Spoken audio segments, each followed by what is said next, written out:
project. And Mueller is a local Lakewood engineering firm that has been around for a long time, and they have a lot of experience on the North Dry Gulch project. They did the conceptual design as well as a major drainageway planning study for this. And if anyone has any questions, please jump in. I'm not sure how to do it with Zoom, but I'm going to talk now about some of the next steps for this project. So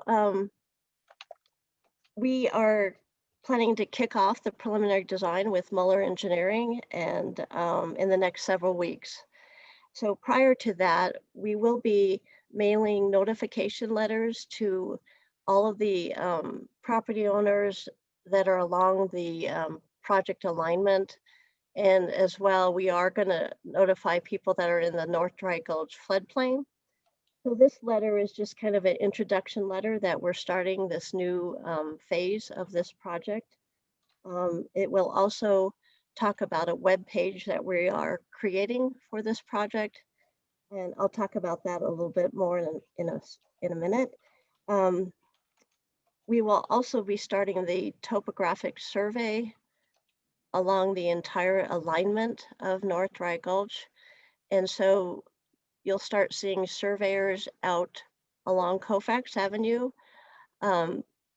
surveying the properties along there.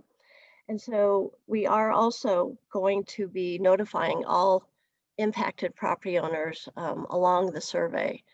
So those notices will also go out probably in the next several weeks as well. So the web page, we are setting up a specific web page for this project, and it will be housed on our city's website. So the project will give you information, more information about this project, which will include the history, a timeline of what's happened on this project, as well as periodic updates as we move along with the preliminary design. We will also have a project hotline and an email on that website. So if anybody has any questions or concerns or comments, they're welcome to use that email or give us a call. So one of the graphics that will be on this website is the one that you see here that Bill has posted. And I'll kind of go over that. So the dark blue heavier line that you see, that is the main line of North Dry Gulch project. So that is the large conduit that we will be constructing from Dover Street, just north of Colfax, all the way down to Lamar Street. There's an existing detention pond at Lamar and 14th Avenue. So again, starting at the upstream end at Dover and Colfax, we'll be constructing a detention pond. It will be located on the Whitlock Recreation Center property, just south of the rec center. That is City of Lakewood property. From there, we will be constructing a large conduit, and we believe it'll start with a 60-inch diameter pipe, and then as you go downstream, it will be a box culvert.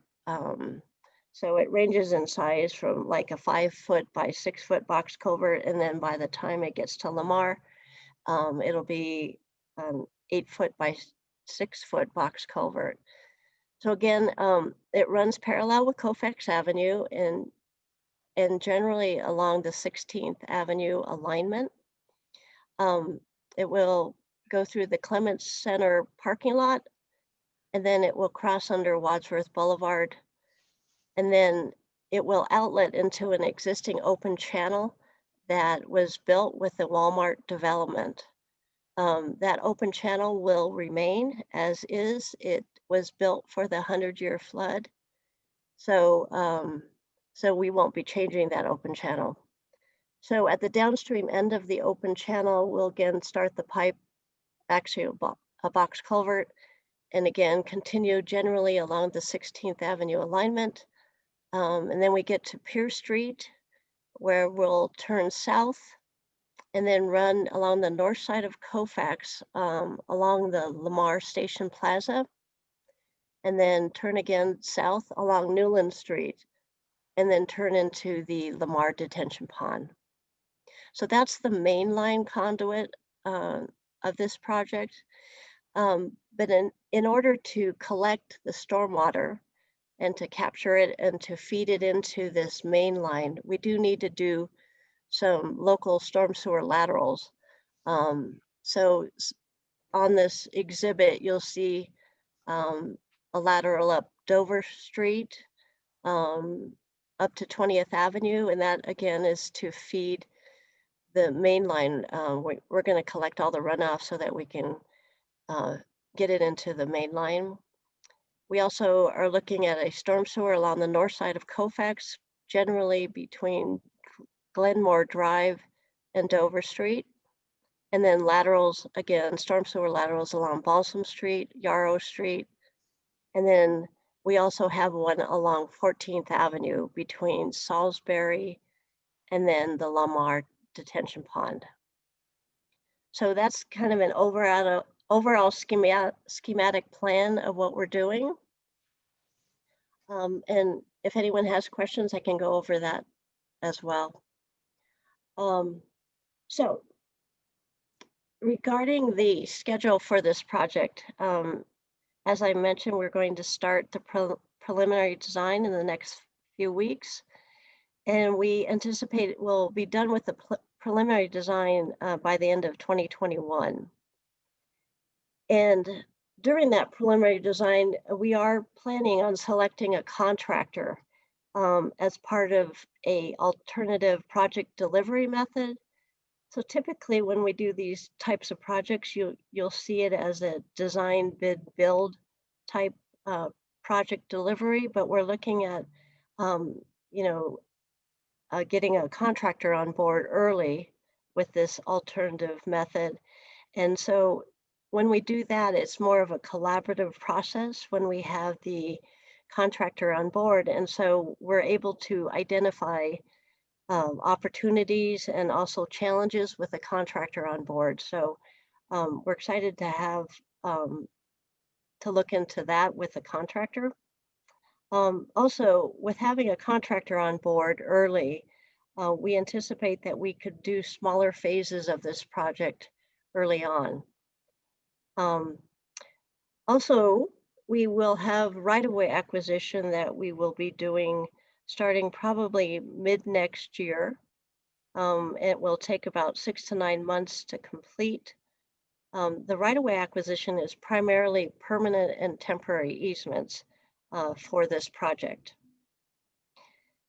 Also, hopefully in early 2022, we anticipate starting small phases of the project, which include this 14th Avenue storm sewer that's shown on this figure here. The mainline construction we anticipate to start by the end of 2022, and that is with the large pipe. So funding, right now we have reserved $9.8 million with the Mile High Flood District. The Flood District has contributed half of that amount, and the other half is funded by Lakewood Stormwater Management Utility. And we anticipate that this amount of funds that we have will cover the design, the right-of-way acquisition, and possibly an early phase of construction. So throughout this project, we plan to keep everyone informed, especially those that are directly impacted by this project. Besides our webpage, we will be contacting these owners that are directly impacted, especially when we get to a point where we have to determine the construction phasing of the project. We want to make sure that we keep accesses open for all the owners and the business owners throughout construction. So that is all I have for this morning on this presentation. And if anyone wants to ask a question, I'm here to answer those. Thank you. Chris, thank you so much for this presentation, and the graphic is very helpful to visualize what we have ahead of us. So thank you for that. And I know Mayor Paul has a comment he'd like to make. Okay. Thank you, Ron. Ms. Proper, thank you so much. This is just fantastic news, I think, for the whole corridor to see this continue to move forward, as it's a top priority for our creatives and for the businesses in the community. So we're moving, and it is, as the representative on the Mile High Flood District for the city, this is now in their 5-year capital improvement plan as well. So that's another solidification that it's going forward. I would just like to throw out to this group, you know, when we looked at open channel, there was a lot of talk about amenities and trying to make, you know, some of these meaningful places. We've lost a little bit with that, with going underground, but I would encourage WCCA and the BID and the arts folks to look at these opportunities where we might be able to partner with the city to do some creative things and make some amenities along the way that could really add to West Colfax. Fabulous. Any other questions for Chris before we wrap up her part of the program? Okay, thank you so much. Thank you so much for this is huge. It's exciting to see this kind of moving forward. It's going to take time, but the end goal of this will be so vibrant for our corridor that it's hard to fathom kind of the impact that this will have over a long period of time. Long overdue. So thank you so much.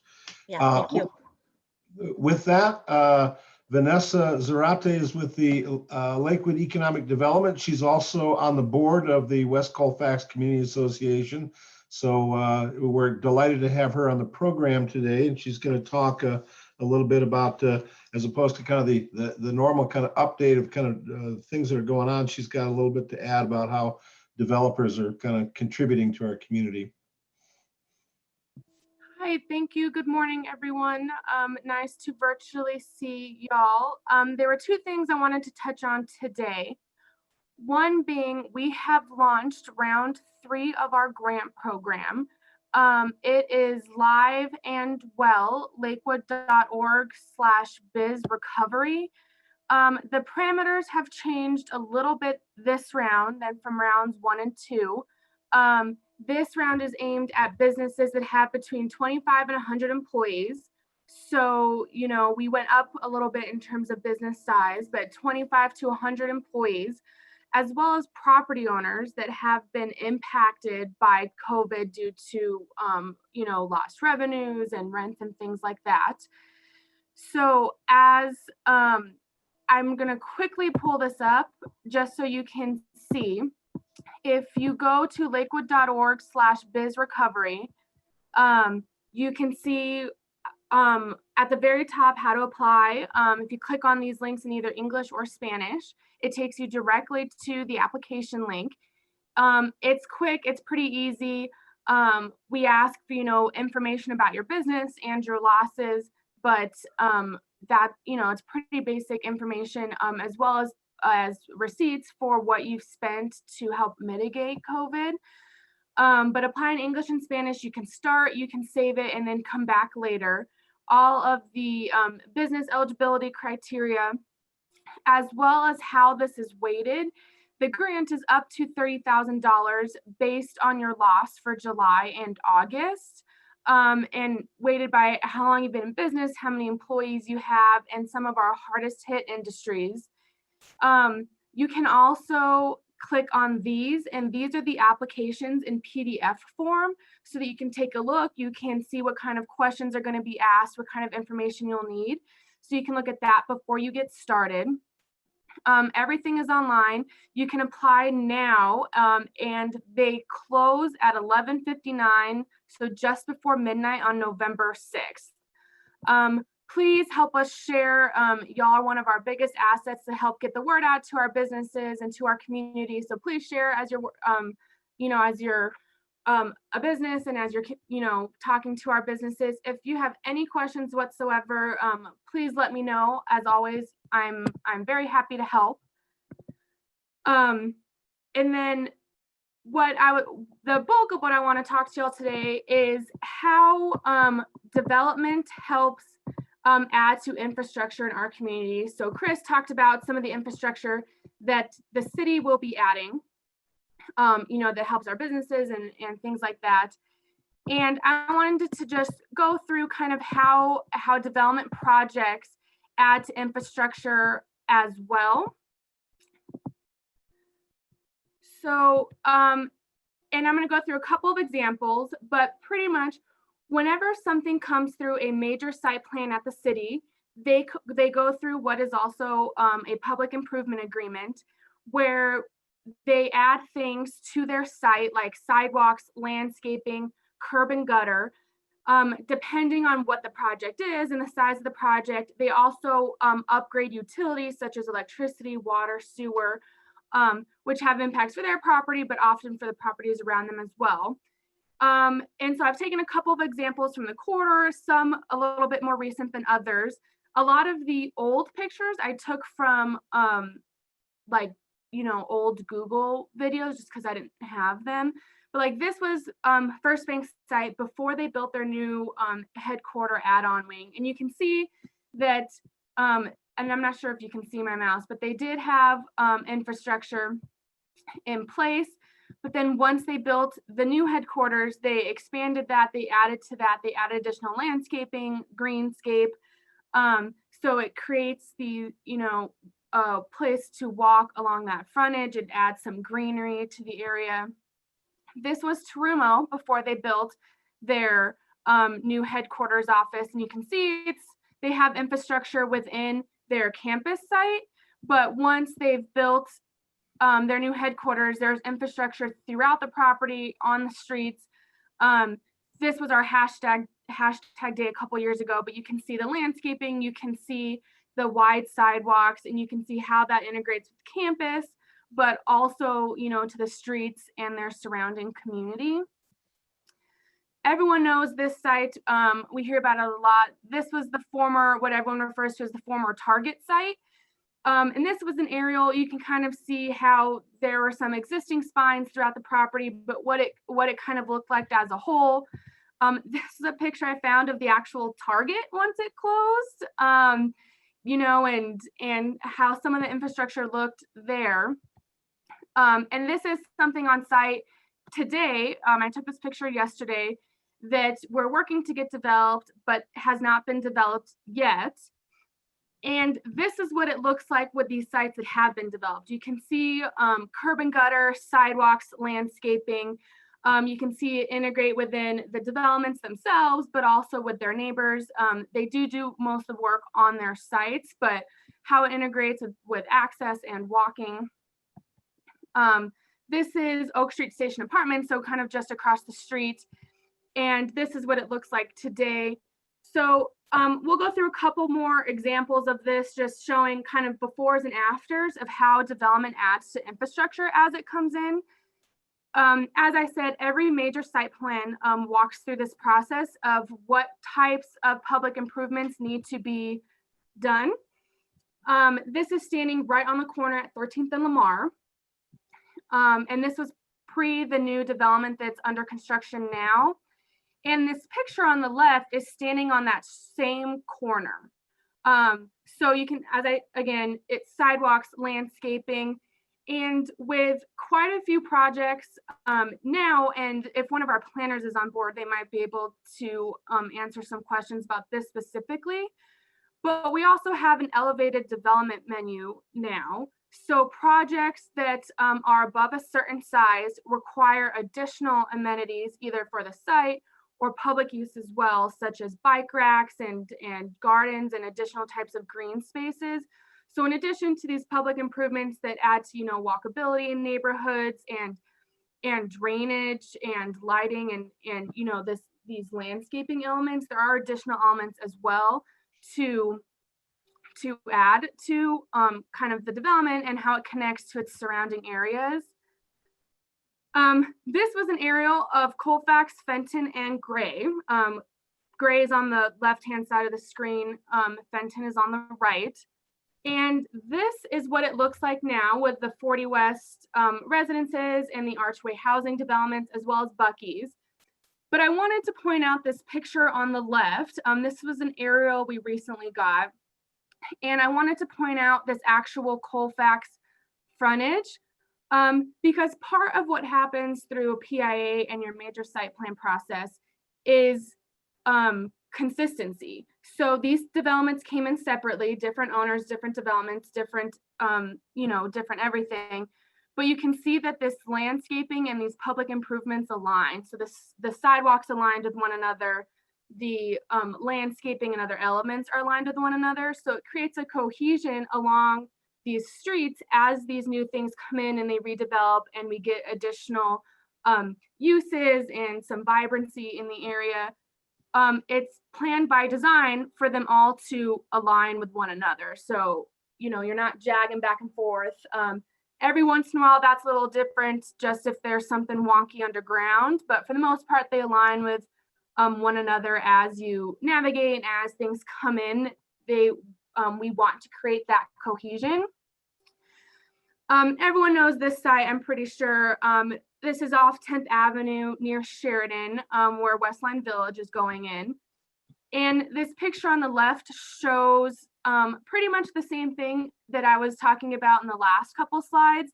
That you can see as developments coming in, we're getting these detached walks, curb and gutter, these landscapings, and then there are these gaps. But as these come in to redevelop and to reinvest in their sites, this added infrastructure will come in as well, and it'll align from one end to the other. You can see in the apartments that the space is left for these improvements to go in. But again, sidewalks, curb and gutters, ramps. That was super quick, but wanted to show you some examples. The development puts us in, again, as part of their site plan, as part of their development. They are also responsible for maintaining these as things go along. So they have to make sure the trees don't die. As they're doing things, they have to make sure, the sidewalks shoveled in the snow. So in addition to putting these in and adding, some connectivity and some engagement with their site, but also, the sites around them, they're responsible for maintaining this into the future as well, making sure it stays green and clean and nice and safe. Just want to show some before and afters of how a lot of this infrastructure comes in as we get these new developments, adding to our communities and our corridors.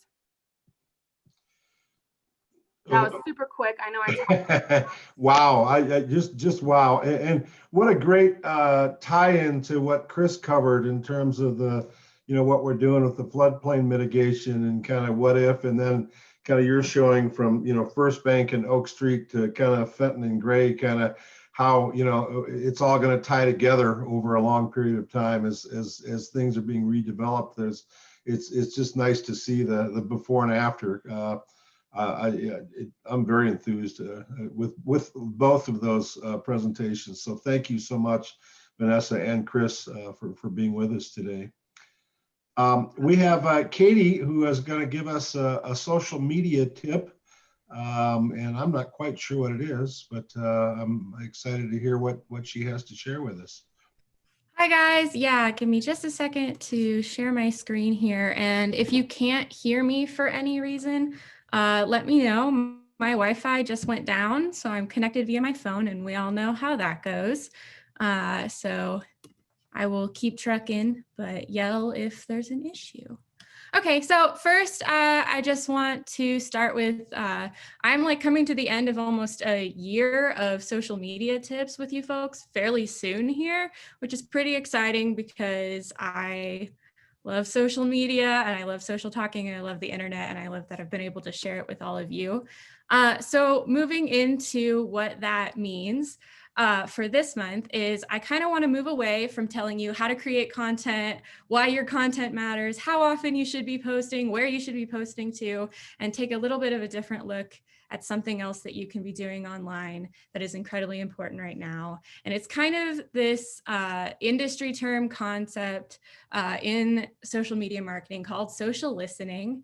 It should feel fairly obvious. You probably feel like you're already doing, but maybe you don't know what it is, and maybe you don't know what exact tools you can use to be better at social listening. So social listening is essentially the practice of monitoring social media channels and feeds for mentions of your brand, competitors, products, and more.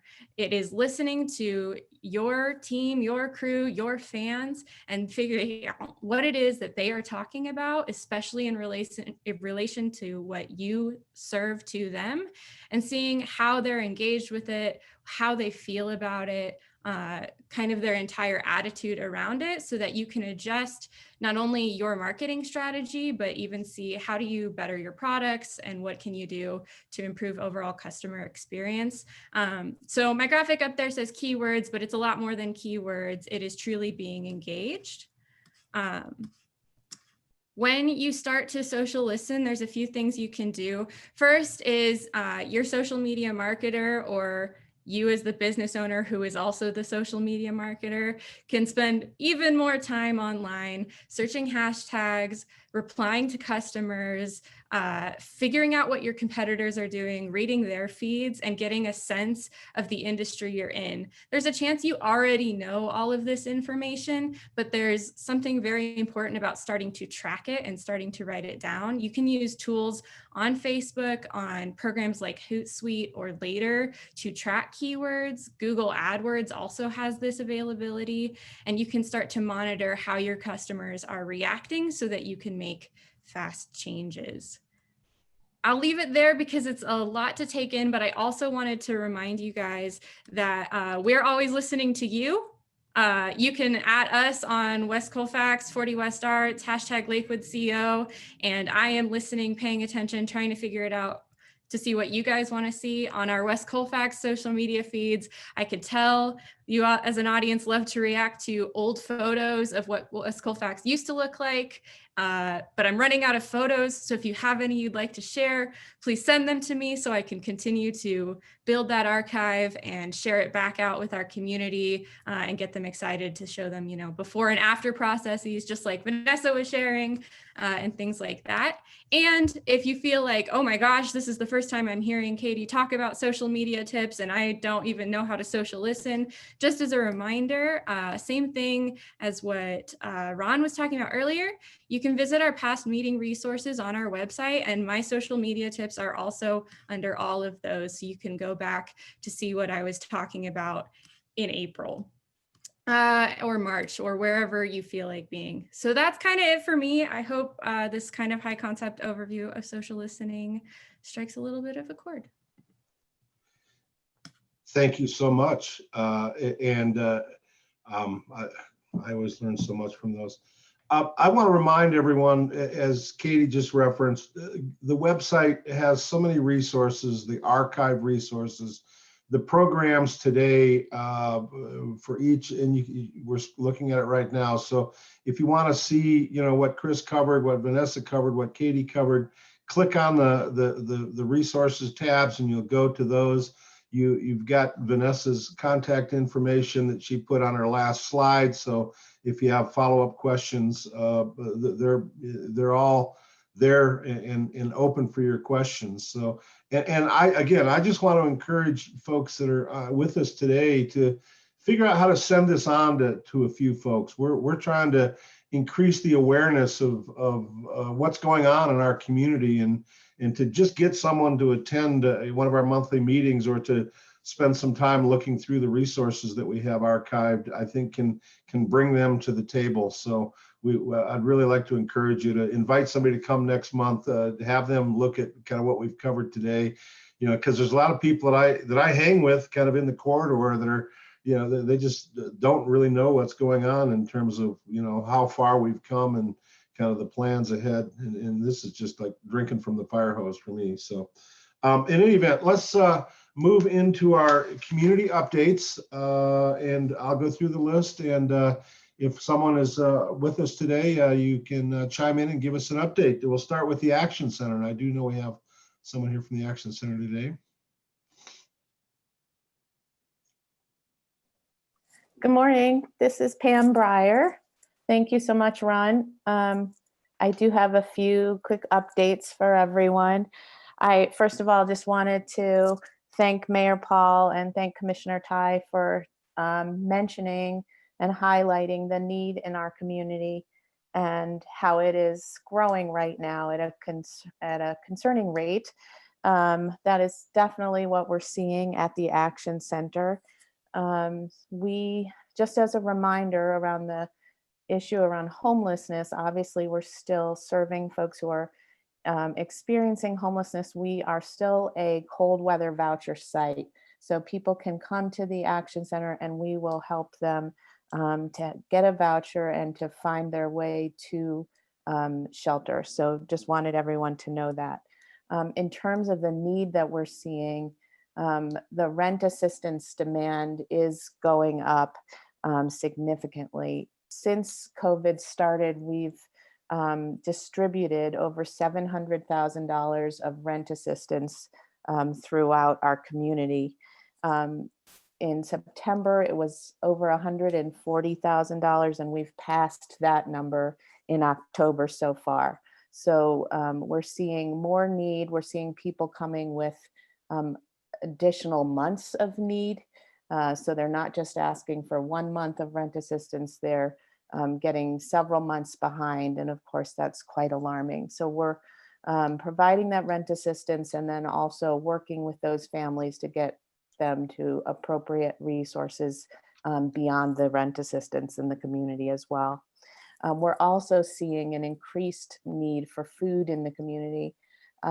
Since COVID started, our numbers in our drive-through food distribution have gone up and up.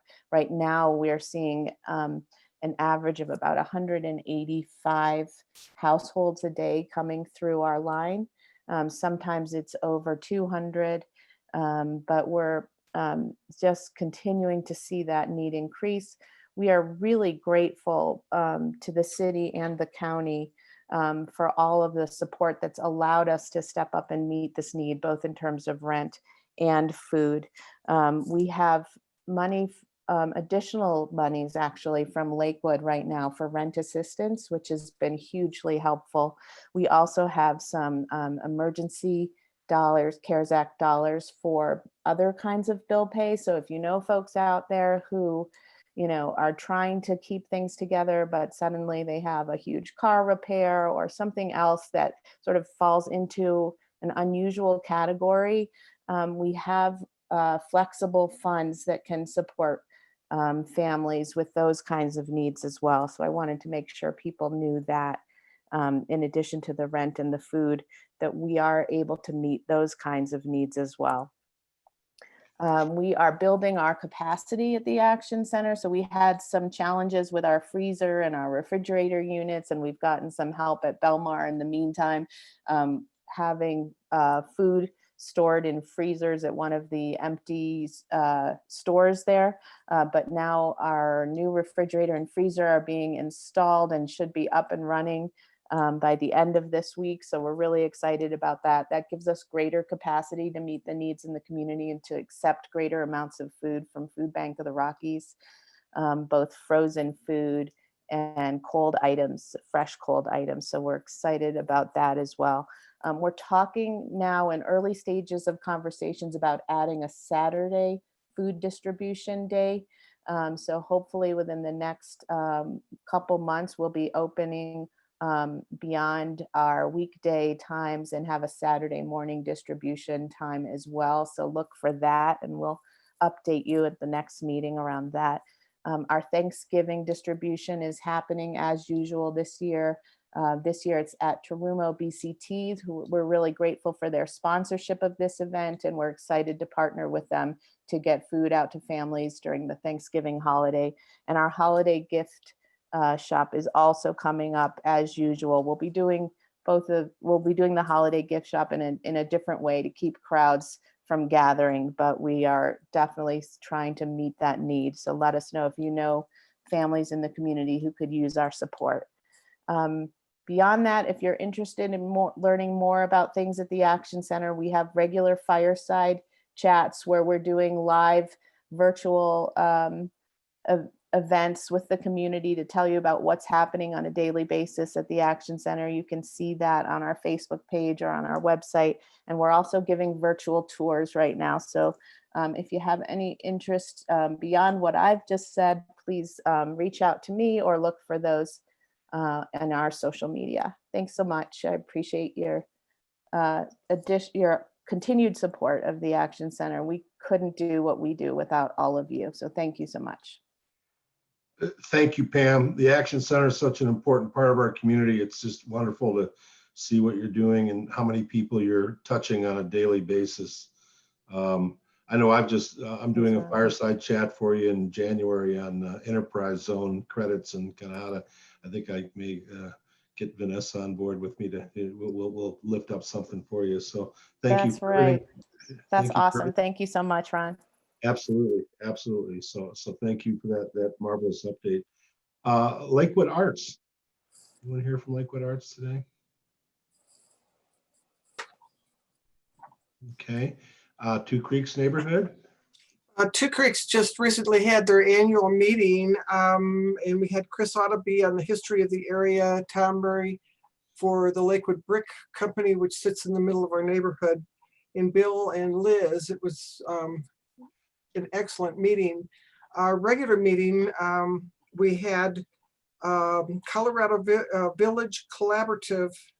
That was the only thing on the agenda. This is a tiny homes for the homeless that could be, it has not been set in concrete yet, could be set up on the northeast corner of 10th and Sheridan. That property is owned by ULC.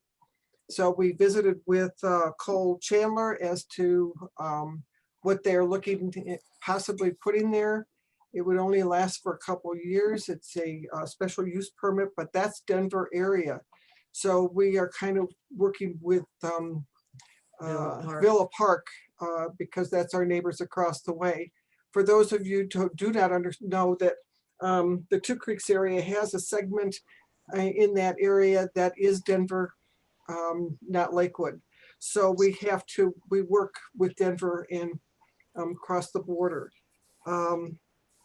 So that's, one of the things for everybody is when you're raking leaves and bagging leaves, please take them over to the farm at 13th and Depew because they're collecting leaves to mulch into their garden. So don't give them to your trash service, take them over to 13th and Depew. That's it. Kathy, Maddie, did you also have a question with regard to pumpkin? Well, I went to Mitten Surf yesterday and the owner there, I forget her name. Anyway, she asked me about a pumpkin carving contest that somebody had asked for their staff to be part of, and but she didn't know which neighborhood it was, and I asked me if I knew anything about it, and I don't know if anybody else who's here today knows anything about a pumpkin carving contest somewhere within the West Colfax corridor.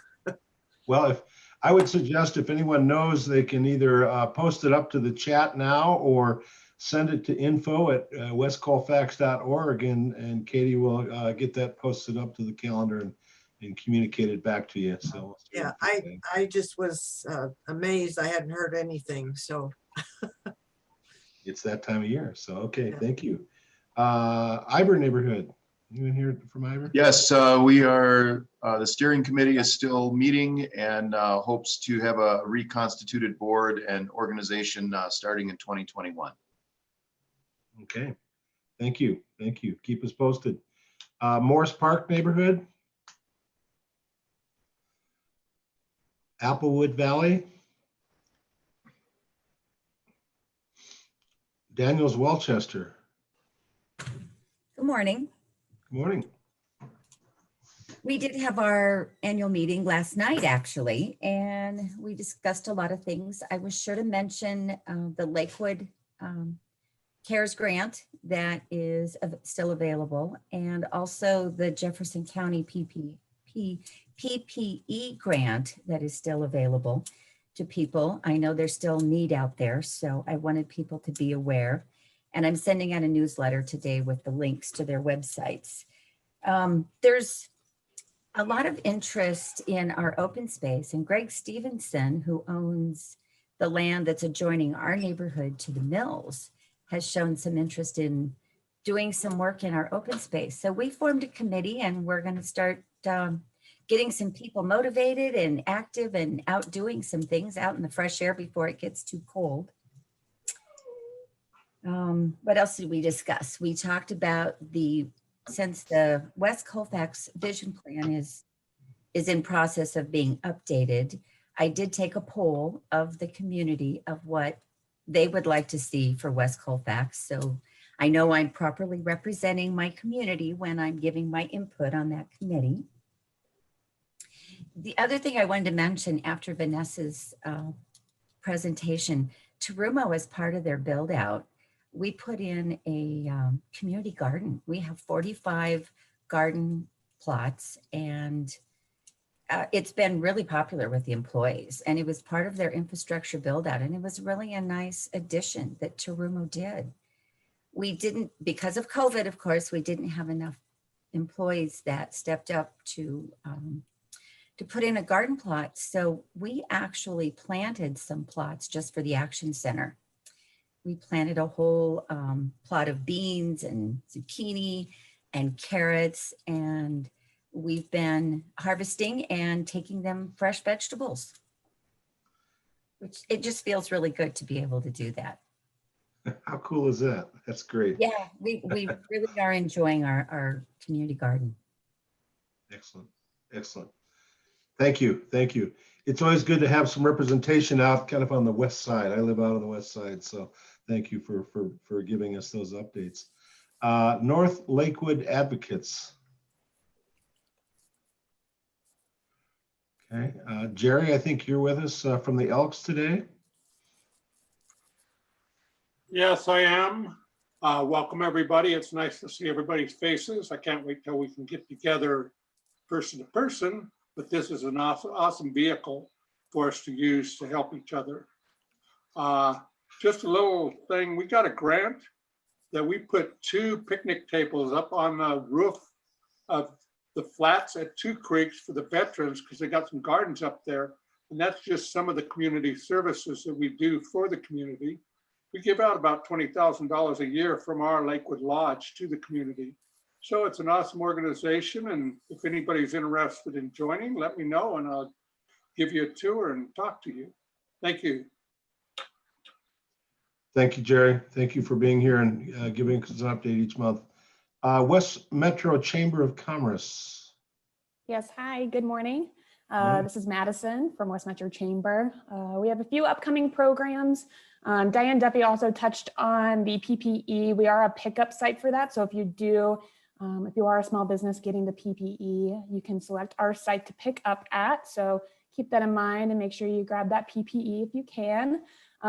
We have upcoming Women in Business webinar, and this is a Zoom call Tuesday, October 27th, and it's Leading in a Time of Crisis. It is usually $5 for non-members, but I'm giving a West Colfax discount to do a member pricing at $0. And I'll put my email in the chat and you can send me a little blast if you want to attend. It starts at 8 a.m. and it is sponsored by Design Explorer. And our speaker is Kendra Prospero. She's amazing. Another virtual Zoom we have coming up is the virtual business after hours on Thursday, November 5th from 5 to 6:15. And this is the last one for 2020. So if you haven't attended one of these, they're super interesting, super fun. It is basically a big Zoom call like this one, but then we go out into breakout rooms with different conversation starters. And similar, it is usually $5 for non-members, and I'm waiving that price too to free. And this one is sponsored by 360 Painting of Arvada. And I'll send these links if you're interested in learning more about how we do things. And then our signature event, the Women's Summit of the Rockies. Usually it's a big event with over 200 people. That is not happening this year specifically, but we have revamped it to a hybrid option, that we have a virtual option that is not Zoom, it is Excel events on Tuesday, November 10th, and it's How We Summit Against All Odds. There are tickets available for the hybrid or for the virtual, and for the in-person, there's a keynote speaker and different breakout sessions on building resilience in your company. And also, last but not least, today is Support Your Local Chamber of Commerce Day. It is a holiday in my eyes. So there's different ways to support the West Metro Chamber. I'll put that link in there as well. But basically, for free, you can just promote, if you are a West Metro Chamber member, just share a picture or a story you have of how you've connected with other people on social, and we are sharing those today. But thank you for letting me speak. Thank you, Madison. Thank you for being here on a holiday. Jeffco BRC. Anyone here from Jeffco today? Rocky Mountain College of Art and Design, RIMCAD. West Colfax Kiwanis. Yes, Ron. West Colfax Kiwanis is working on a project to bring Santa Claus to some of the kids in the area. We're working on logistics and adhering to all of the COVID guidelines. And some of you in this meeting, we're going to reach out to for some help on that. But we're hoping to get that set up in the next month or so, and a way for kids to at least get a picture with Santa, even though they might not be able to sit on his lap or tell him what they want for Christmas, but something along those lines. And we'll be working on that. Hope to announce all the details next month. I get to be Santa in December, and we're trying to figure out the logistics. I hope it can be somewhat normal for the kids and for Santa. So we'll see how that goes. Any other community updates that from organizations that we haven't touched on? Is there anybody here that would like to give us an update on anything that's going on your end? Okay. I think we're pretty much wrapped up. We're a little bit ahead of schedule. We really appreciate the time you spend with us. Again, incredible information this month in a very efficient format.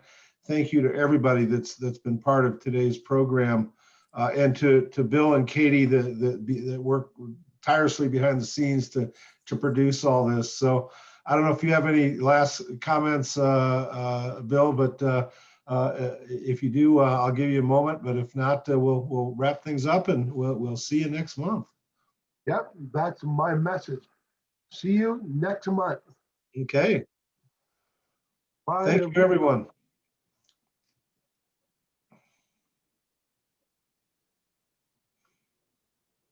Great job, Ron. Thank you.